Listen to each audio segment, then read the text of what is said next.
Members, the House and Committee on the New Zealand Flag Referendums Amendment Bill is resumed. Last night, when the committee was suspended, we were debating Part 1.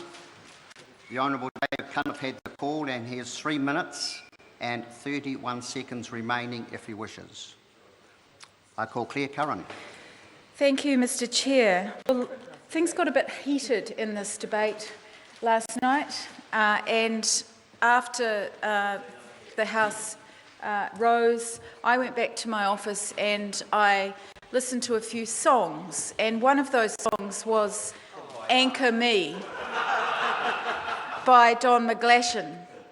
And it occurred to me that, as I have been pondering this issue for some time, that what is really missing in this whole debate is a mature and considered, respectful and nuanced discussion about New Zealand's national identity and what that actually means before the farce of a process that we've ended up with in this House today and last night.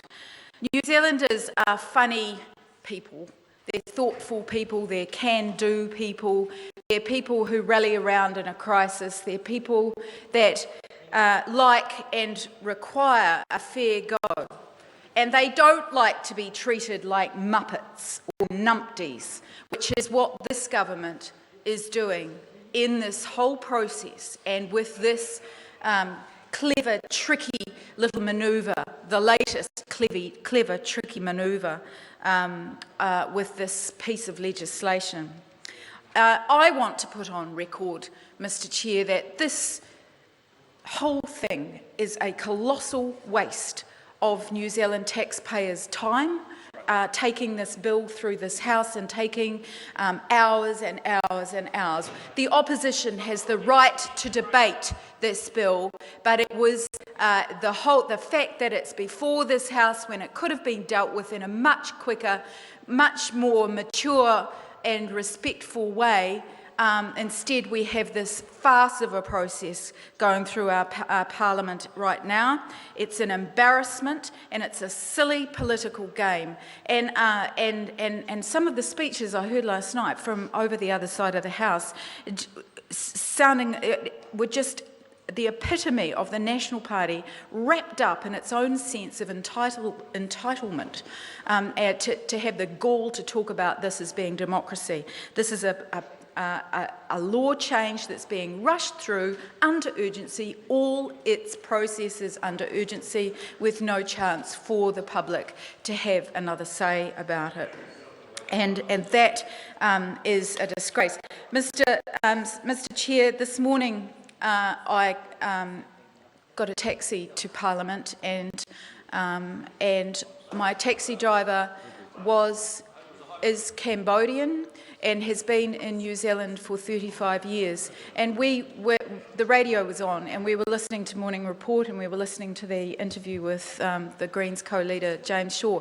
And I want to acknowledge the measured response from the Greens co-leader in that interview this morning, as opposed to some of the contributions from his colleagues yesterday in the House.